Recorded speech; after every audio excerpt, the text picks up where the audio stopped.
Magandang umaga mga maglulupa. 7 ng umaga. Wala akong magawa eh, kaya naisipan ko mag-vlog. So ngayon, gagawin natin is ito, bubungkalin natin itong mga lupa na to. Ito yung pinagtinaniman ko ng ano ba to?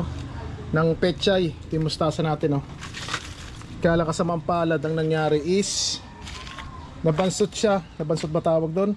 Kasi gawa ng marami akong nilagay dito sa taniman na to. Yung siguro yung ugat niya hindi kumalat gaano kasi marami akong nilagay eh. So gagawin ko ngayon, bubungkalin natin yan. Yung ganyan to, binungkal ko na to. Tapos tataniman natin ng mga siguro sa isang paso na ganito, siguro tig-4 na buto lang. Yan ganon. Tingnan natin kung lalaki. Kasi yung nakaraan nilagay ko parang marami, basta marami. Pinunla ko tapos nilagay ko dyan. Pero itirerekta natin. Tingnan natin kung ubra. Kaya lang ang ano dito, tag-ulan na eh. Wala namang masama kung susubukan natin na taniman natin. May maraw pa naman pero minsan pa ulan-ulan na. So tara, taniman natin ang petsa ito.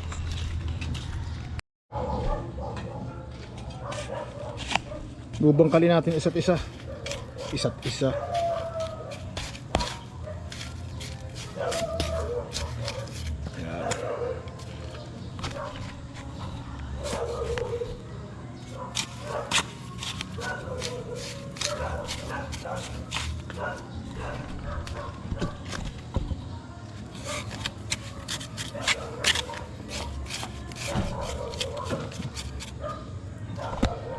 Kung di kasi natin tataniman, sayang din naman.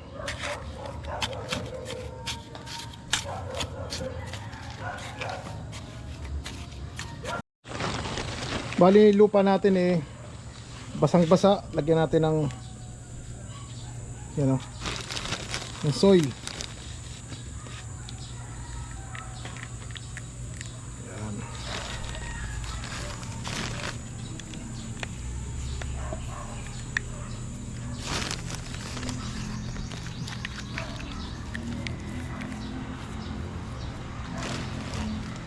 Kasi kung di natin tataniman to eh sayang din naman. Kahit nagamit na to eh pwede pa yan.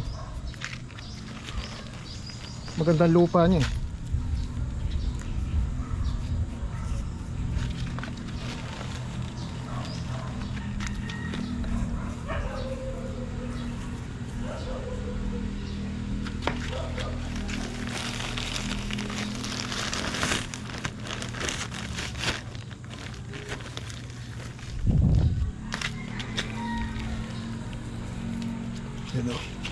Ito pwede na i-harvest to, diba? Ngayon ko lang nalaman na mas maganda pala itong itanim dahil matibay ang buhay ng mustasa. Yan o. Yan, pwede na natin taniman to. Bali nalagyan ko na ng lupa sa ibabaw kasi basang-basa yung lupa niya sa ano, pinaibabawan ko yan o, diba? Ngayon pwede na natin taniman ng pechay. Ano? Baling gagawin natin dito siguro tigda dalawa lang. Tigda dalawa. Bali 4 sa isang ganito. Nung una kasi ang dami kong nilagay eh. So dyan natin malalaman. Tara, simulan natin.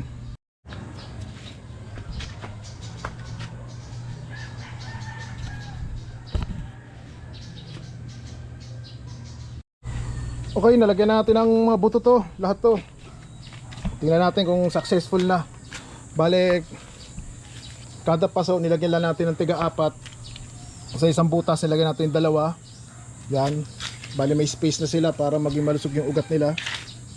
Yun, mukhang okay na. Tapos ito naman 8. Pahilerang ganun nilagyan natin. Ayan. Ito bala ko rin lagyan to eh. Ito lagyan din natin to. Yan. Tapos okay mga kamaglulupa, yun lang, wala akong maisip na vlog eh, kaya binlog ko yun. Okay, maraming salamat po mga kamaglulupa.